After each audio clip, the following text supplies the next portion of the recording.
So I'd like to introduce you to our speaker tonight, Danielle Mullen. Danielle is the owner of Semicolon, and Semicolon is Chicago's only Black women-owned bookstore. She is also a writer, an editor, and an entrepreneur, and we're just really pleased to have her with us tonight. Hi, Danielle. Hey, thank you. I appreciate that. We are excitedly, we are going to soon not be the only Black woman-owned bookstore in Chicago, which is really cool. By June, there should be one or two more popping up. So I'm incredibly excited about that. That's exciting. Wow, that's Yeah, awesome. yeah. And now you're located in Lincoln Park neighborhood. Is that where you I are? am in what's considered West Town. It's Okay. Halston and Grand. Okay. Okay. So tell me, I guess, just a little bit about like why you decided to go into the independent bookstore business. Why'd you become a bookseller?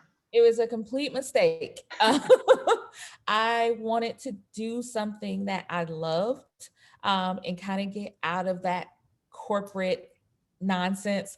And I kind of just wanted to hang out with my favorite things, which are books and art. So I created Semicolon because it felt like somewhere where I would want to hang out all day. I created it. It was meant to be an experiential space, and it definitely is. So what does that mean? So you have, besides the books, you also have art on Um, display or performances Besides or what? the books, in the way we kind of display our books like art, we also have art on display. We feature Black and Latinx graffiti artists in Chicago who have done pieces on our walls. We give them gallery space. Every area of our store has some kind of brightness, some kind of art to it. And that's exactly how I meant for it to feel. That's cool. Can't wait Yeah. to visit. Yeah. Tell me, obviously I know like the last year has been really hard for everyone, independent businesses. And so I know you've had to restrict your hours and been open and closed, but can you just tell us a little bit about kind of how an independent bookstore, like how things are right now, like how you're operating, Um, what, I think it has been incredibly difficult because bookstore experiences are tactile. You're meant to walk in and touch the books and open them, and during COVID, that is not the best idea. So we had to make a lot of adjustments in our store. We used to have seating. We no longer have seating because people typically sit in a bookstore all day, but it's just unsafe. So we kind of emptied out the space and kind of focused on the books. And we had to change it to where we would be able to have an author event and have 200 people in the space. And now we obviously can't have those. So it's just really taking it a day at a time, making sure everybody is as safe as possible. I'm incredibly excited about the fact that during this entire time, my employees and I haven't had any instances of COVID in our space, which means we're doing the right thing. We are cleaning up correctly. We bought UV sanitizers for the books. Mhm. And I know that some libraries are using those as well. Yes, we have.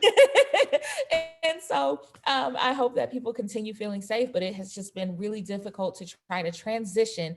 Being an experiential space, it is difficult to translate that online.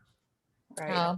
We do our best via social media, and it seems to be working. We seem to have a ton of fans who don't even live in the area, who don't even live in the country. And so I think we're doing it right, but bookstores are hard. Independent bookstores are having a hard time, and we're just trying to do what we can to just make it to the next space, make it to this ideally COVID-free space. Well, it sounds like, I mean, it seems like things are maybe optimistic and there's some good news coming and the numbers are getting better, I hope, and Yeah. continuing to kind of trend in that direction. So, one of the things I just hoping you could tell us a little bit about, because it really interested me, was about this program you have called Clear the Shelves with Chicago Public Schools. And I was just hoping you could tell us a little bit about that. So Clear the Shelves was actually created because we didn't think we were going to reopen. When everything closed last year, it was Friday the 13th, Friday, March 13th. And we didn't know if we would have a store to come back to. We didn't think, bookstores don't have high profit margins. So, you miss a day or a week and that's the end. And so when we were going through that process, we were thinking, there is an educational gap, especially in communities of color. Everybody knows that. And so when these communities, these students were going to be out of school, which means they wouldn't have access to the educational materials that they would need. Well, obviously, it was going to widen that educational gap. And we were trying to avoid that as much as possible. So we ended up giving all of our books in the store away. We literally cleared the shelves and Wow. gave the books to CPS students. And when we did that, so many people got behind us to help us to do it more often. So we've been able to do it 4 times since last March, where we just give all of the books away. We've had Chicago artists and entrepreneurs support that process, and it is really, really exciting every time. Wow. I'm sure the kids are just like beyond thrilled to. It depends on the age. As we all know, the elementary schoolers and middle schoolers are really excited, and the high schoolers are kind of like, but we try to make sure that we lead them in the direction of, if you love graphic novels, then that's what we're going to give them. And we also provide lunch. We give them Target gift cards and things like that because Target is one of our supporters. So it works out, even if they just come for the gift cards, at least they leave with a couple of books. So I have a little bit of hope. Yeah, that's great. Well, I'd love to. You've been so innovative. It sounds Yeah. really exciting. So anyhow, so those are kind of my kind of initial things I just wanted to hear about from you. And I'm going to turn things over to you and let you kind of tell us about some books that you think we ought to be reading. Okay. So thank you for that. As y'all know, as a bookstore owner, I am an avid reader. I read everything, which means that I don't retain enough. So I am going to introduce you all to a few books that I have been able to retain for a few different reasons. And if you have any questions, just put them in the chat, and I will be able to answer those questions as I'm talking. We have one nonfiction and a few fiction books. I like to believe that fiction has a more profound effect on creating empathy, allowing people to fall in love with characters, and growing closer to people that you didn't think you had anything in common with. So I want to make sure that I do include more fiction than nonfiction, because we can talk about the numbers all day, but sometimes you just need to build a relationship with your characters. So we'll start with the nonfiction, and it is by the poet Bell Hooks. Y'all have to excuse the fact that I don't have my books right now. I am moving this week, so everything is a little discombobulated. But Bell Hooks, an amazing Black feminist poet, she wrote a host of books, but the one that we're talking about tonight is called All About Love. All About Love explains, thank you. All About Love explains basically the necessities, the levels of love that you need to reach in order to be the best version of yourself. It starts with self-love. If you love yourself enough and in the best ways, you're going to be able to better love a partner. And then if you love your partner enough and yourself, you're going to be able to better love a community. And then if you love your community, you're going to be able to better love the entirety of the world. And it starts with you. And it is a constant reminder that love begets more love, ideally. And so when we're talking about, there are a ton of anti-racism books that have been sold and sold out and everything else. And again, those talk about the numbers, but that's about it.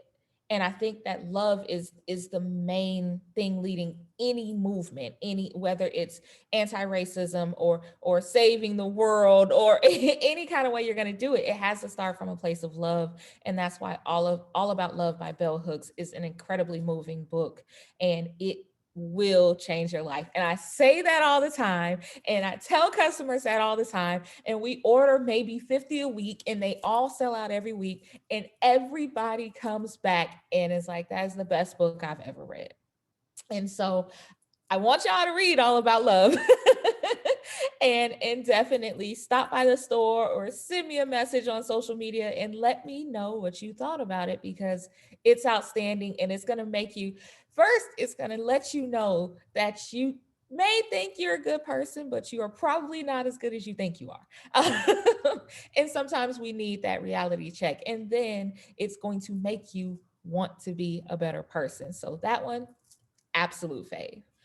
Now we're gonna move into the fiction. I love fiction. It's typically all I read because escapism. So I like to escape by reading as much as possible. One of my top favorites is actually Luster. This book, now I was between two books here, but this book came out last year. It's called Luster. The author is Raven Leilani. She is a new author. This is her first novel, and it is crazy good. If you guys look it up, it has won all of the awards everywhere. It's so good. So I'm just gonna give you a general synopsis. It's gonna sound like I'm telling you the whole book, but there's so many things in the book that I can't even begin to get into. So you kind of just have to read it. Luster is about a young Black girl. She's in her 20s, and she's working in corporate America in New York. And she is just kind of going through some personal changes. So she decides to open up her dating scope, and she begins dating a white guy who is actually married, and they're in an open relationship. So it's her first foray into open relationships. It is not his first, but it gets really interesting. And they begin to love each other, and then they begin to hate each other. And he stops talking to her, at which point she goes to his house and she meets his wife. And when she meets his wife asks her to move in. Now, mind you, at this point, they're not in a relationship. And so, and the wife knows who she is. And she asks her to move in. And when she asks her to move in, they also have the white couple has an adopted Black daughter. And so it just adds layers upon layers upon layers. So the main character and the wife kind of become besties, which is weird, but it's a really weird thing. And then they begin to hate each other because Raven and the husband decide to get back together. And the next thing you know, she's pregnant. Again, it sounds like I'm telling the whole book. I am nowhere near what this book actually represents. And I think it's important because it is a reminder that relationships are hard. And the relationship with self is one of the most difficult ones. And we have likely all been in a position where we have made some really, really horrible decisions when it came to relationships and when it came to caring for ourselves. And that's just kind of where it ended up. So that one I definitely recommend. It is awesome. The awards tell it, but if you don't want to listen to the awards, fine, just read it. Another book is Zorneal Hurston. Now, most of y'all have likely read Zorneal Hurston. There would be no reason why you haven't. She is amazing. She was far ahead of her time, just spicy and very much herself. You can even Google her quotes and you will likely fall in love with her personality because she was just on another level of comfortable and confident. Um, she has multiple books, but she died years and years ago. Last year, or actually in 2018, her estate found a lot of her short stories. She was great with short stories. Her estate found a ton of her short stories and decided to put it together in a book. So the title of the book is Hitting a Straight Lick with a Crooked Stick. Now, if you don't know what that means, it's kind of like in the Black community, it's like you've done something you were not supposed to happen upon this very special thing, but you happened upon it and it's great and you're excited about it. And that, I think that's what the book represents, to be able to still read some of Zora's stories as if they're new 20 years later. I think there are about 13 stories in the book, and they're all different. I don't know if any of you have read Aesop's Fables or anything like that. It kind of reads that way. All of the stories are you can do this and do it right, and your life will go right. You do this is the wrong way to do it. And if you're a bad person, your life goes wrong. And it is really, really good, really, really fun. Really sad. The stories, each story makes you feel completely different.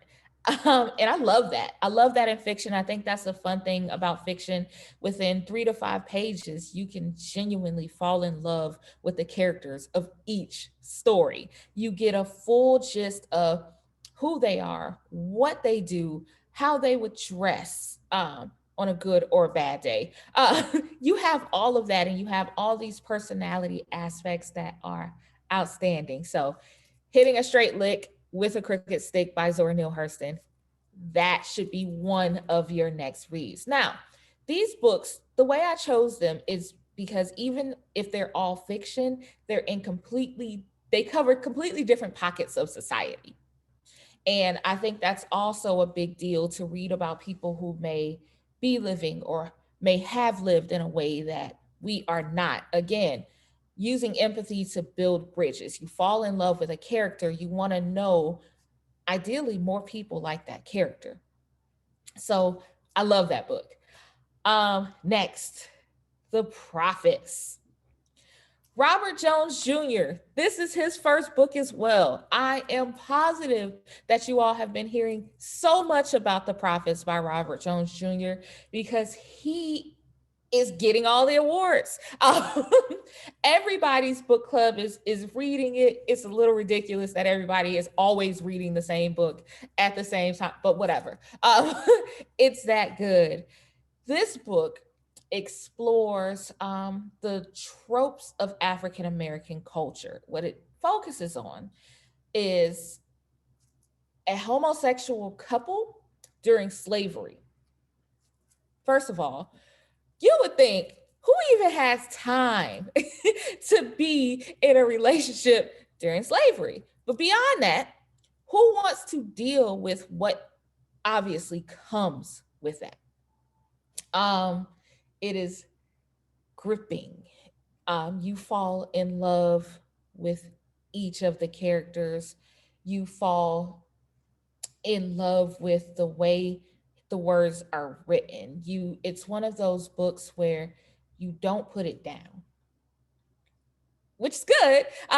We love those books, but it's one of those books where if you do put it down, like if you have to get back to work or if you have to tend to your kids or anything, you realize that you miss the characters and you're thinking about how they could feel in that moment. And I think that's one of the best things about books and about reading, is being able to fall in and to be completely present with the characters. Again, this book is a far cry from, Luster, which is in 2020, and then Hitting a Straight Lick with a Crooked Stick, which is in the 1930s, and then you have The Prophets, which is in the earlier 1900s. But the best part about reading Black fiction is that the stories completely run the gamut.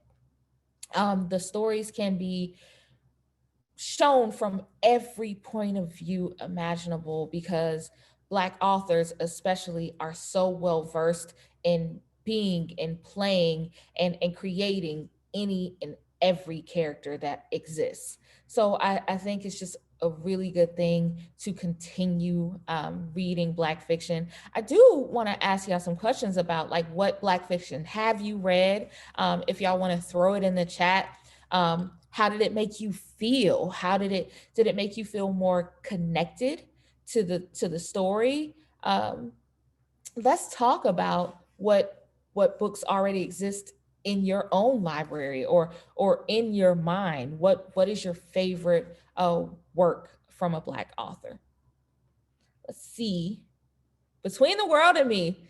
Jessica, listen. And there's a documentary version of that. I don't know if you've seen it, but that is one of the most eye-opening books I've ever read. I love it. I love being able to read from a Black man's perspective There's an updated version of that, The Deep by River Solomon. Also, if you've read those two, you would love Uncomfortable Conversations with a Black Man. That is so good. And Britt Bennett's books, Vanishing Half. I wasn't even going to mention Vanishing Half because, and the mother's is good too, but Vanishing Half kind of shot Britt Bennett up over the moon. That book had so many different nuances. So, long story short, with The Vanishing Half, if you haven't read it, you should. But it's two sisters who are Black. One decides to live a life where she's passing the as white. The other decides to live a life as a Black woman, and that's the general gist. And you can imagine what kind of things come from that. And it is very, very, very good. Kindred, the novel. Oh, yes. Octavia Butler. All the time. Octavia Butler is one of the premier Black sci-fi writers, period. A lot of people don't know when Octavia Butler first began writing, because she was a Black woman and she wrote sci-fi, they wouldn't put her pictures on the books because they didn't think that the sci-fi crowd would buy books written by Black women. So that's something to consider. But Kindred is awesome, and the graphic novel version is so much better. It's like you can read a sci-fi book and you kind of have an idea of what's playing out, but seeing it in a graphic novel form where you see what's playing out is so good. So I'm excited for you to get that graphic version. Men We Reap, Jasmine Ward. Jasmine Ward, Men We Reap is one of her better books. She started out, she was kind of being over edited when she started writing. Men We Reap was one of the first ones where she was kind of just able to be herself. And it showed, obviously, it showed in sales and everything. But Jasmine Ward is great. So she does a really good job. Let's see. Have y'all read any of the books? Has anybody read any of the books that I mentioned?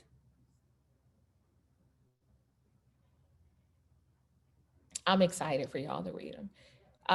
The Yellow House, yes. The Yellow House is very, very good. I'm excited for y'all to read these other books. I like to, anytime I do a TV interview or an interview for a magazine or anything, I focus on certain books. And these are the books I mentioned are a few of the books that I focus on. And the reason why I do that is because there are so many, but if you're only going to read a couple, you kind of need to pull in everything. Ideally, you need to pull in different walks of life and different socioeconomic levels, and those books do it. I love a good biography.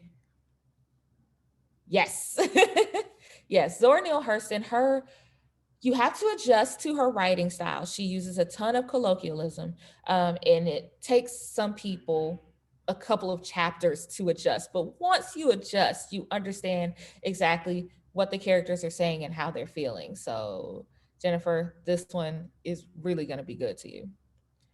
I thought Homegoing was good as well. It made me kind of sad. I didn't love that. I try to read books that make me feel a little better or make me think outside of the normal box. And I think Homegoing was just really heavy for me. Let me see what else. Oh, as far as poetry, Ursa Daly Ward. Do any of y'all read Ursa Daly Ward? She is awesome. It is, and I'm going to type it in.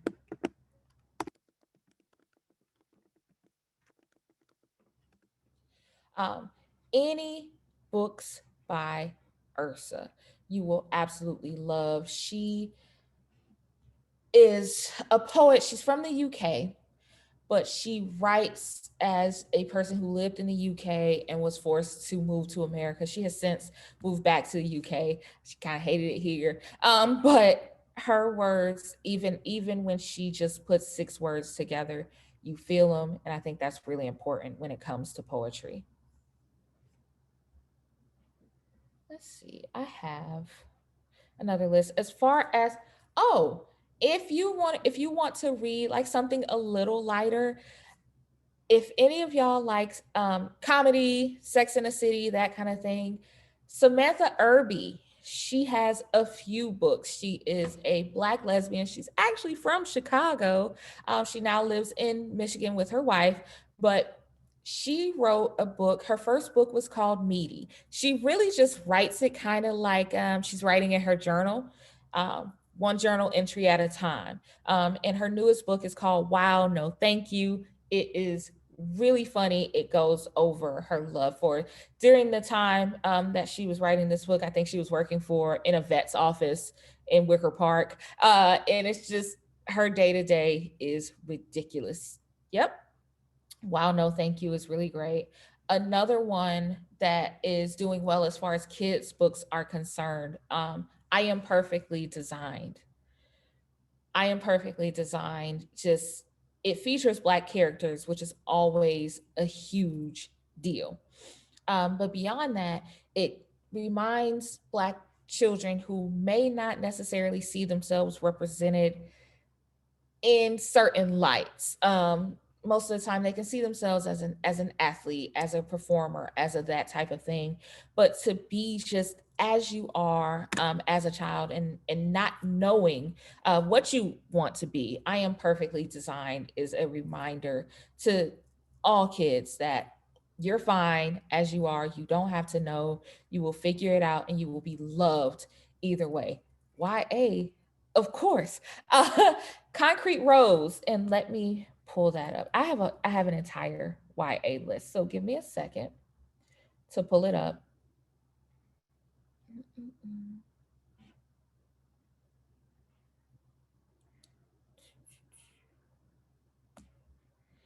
There we are. Okay. So we have Concrete Rose is really good. Ada Twist Scientist. Um, really good. Any Tristan Strongs. I don't know if y'all have read those. All of the Tristan Strong books are great. Um, You Should See Me in a Crown. These are YA, young Black and Latinx women led books. A really, really great one is I'm Not Dying with You Tonight. That title is really weird. I thought about it a little bit because we had a health center in Chicago order 1,000 of those for their employees. They didn't tell their employees that they were sending them. So what ended up happening is the employees randomly received these books that are called I'm Not Dying with You Tonight. And they all freaked out, and they all called the store, and they thought that people were out to get them, which is ridiculous, all because their employer did not tell them that the books were coming, which is fine. But I'm Not Dying with You Tonight is a YA book. It's written by two best friends, one white, one Black. And they are, the main characters in the book go to high school together. And they are in a city that is experiencing race riots. They get stuck on a bus in the middle of these race riots, and it just goes over all of the things that they are feeling. How are they going to get out of that space? What are they going to do together? And it brings up the things that maybe white students don't think about as much as Black students, and it's a really, really great book. A last one is The Stars Beneath Our Feet. David Barclay Moore wrote a book just about being kind of like between the what Between the World and Me is for adults, The Stars Beneath Our Feet is for high schoolers. So that's really good too. So let's see if we have some questions here. So I've been putting these titles in the chat, and also everyone will get a recording. So if you're missing some of these, you can always go back and listen to them.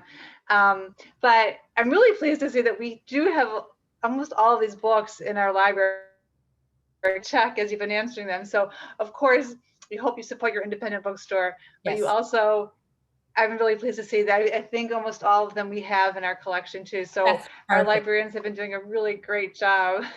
That's kind of so staying good. on They're top of doing a it. good job. All they have to do, we have a page on Bookshop.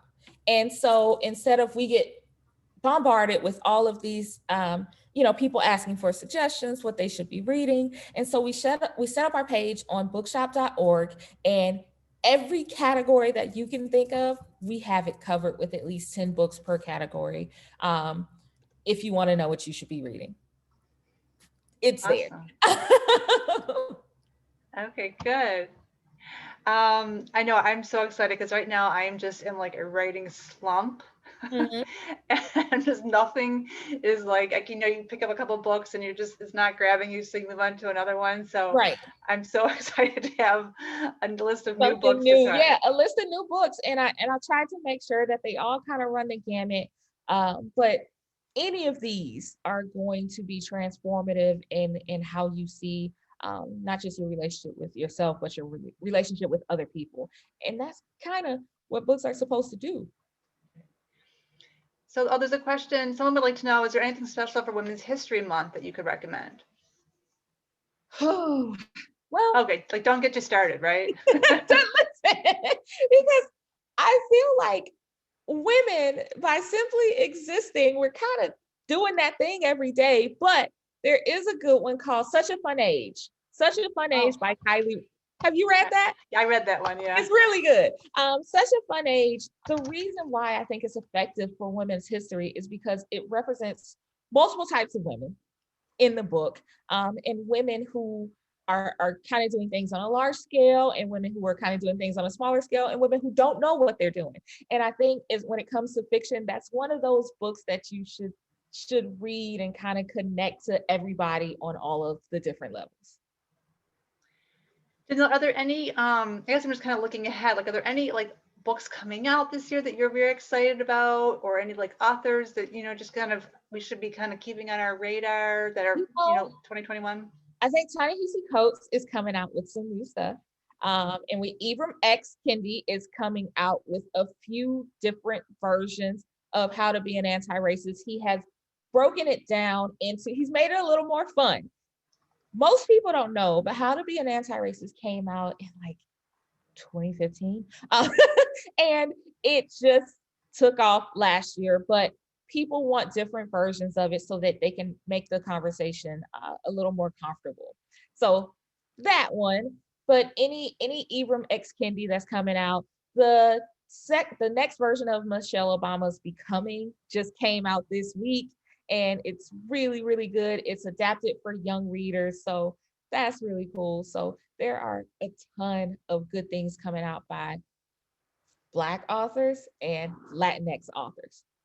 Yeah, I love the book cover on Michelle's YA book. I love it. She looks like she's having a good time for once.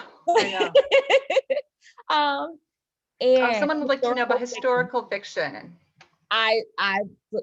That's not slavery and Civil War related. Unfortunately, that is the current history of Black people. So it's hard to have it be historical fiction and not include that.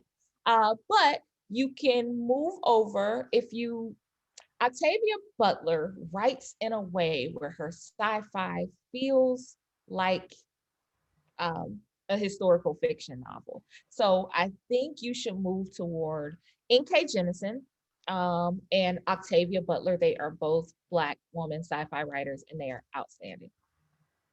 Okay. And now Emmanuel Akko's book is doing really well too, right? Yeah, Uncomfortable Conversations with a Black Man. It does really well. He has a whole YouTube around it. I think he got a show around it, and it's really just him talking to people about how they feel about Black people. Yeah. Harlem Renaissance. Yes, and any Zorneal Hurston. Any Zorneal Hurston is gonna give you that. If you want to read The Bluest Eye by Zorneal Hurston. Also, Sula can kind of give you those vibes. Have you read those, Russ? Yeah. Bluest Eye, I loved.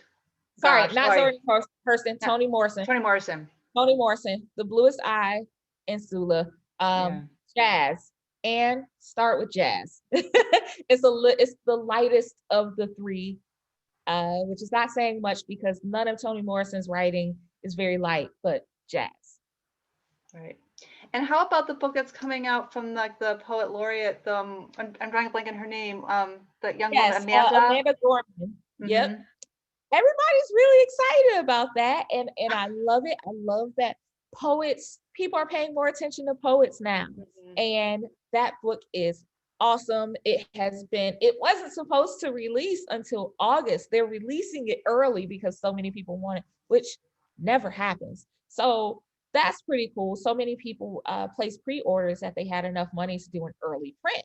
That's dope. And I hope that if you like Amanda Gorman, you do read the Ursa Daily Wards of the world, uh, because she's great. Nikki Giovanni, any Nikki Giovanni poetry is great. Amanda Gorman and Maya Angelou have a similar conceptual writing style. So that's a good way to go with that too if you want to introduce yourself up to more poetry because you like her.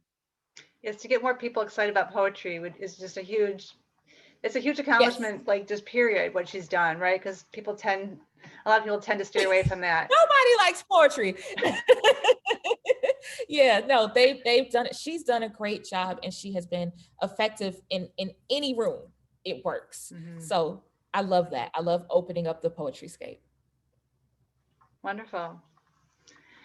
Well, good. Well, I know this has been so much fun hearing from you. I don't know if anyone has any other questions, but I know you've given us a lot to think about Yeah. tonight. And I hope everyone's been taking notes, so you'll reference the video. And or you can go to Semicolon's website. So it's just semicolon.com, correct? Or Semicolon semicolon shy, CHI, shy. semicolonshy.com. And anything you're looking for is on there. You can follow us on Facebook, Instagram, or Twitter at semicolon shy, CHI. So there we are. Yeah. Okay. Or you can pop by the store. We're open Tuesdays through Saturdays from noon to 6. So definitely stop by. And all of our booksellers are incredibly well versed in everything. So talk to them about books. You will walk out with multiple titles that you love. Yeah. Okay. Well, Danielle, thank you so much for your time tonight. It was such a pleasure to speak with you, and I know Thank people you. really enjoyed it. And thank you to everybody that joined us online tonight. We're so pleased that you joined us. We hope you are excited about everything you heard about tonight, and we hope to see you soon. So, good night, everybody. Thanks, y'all.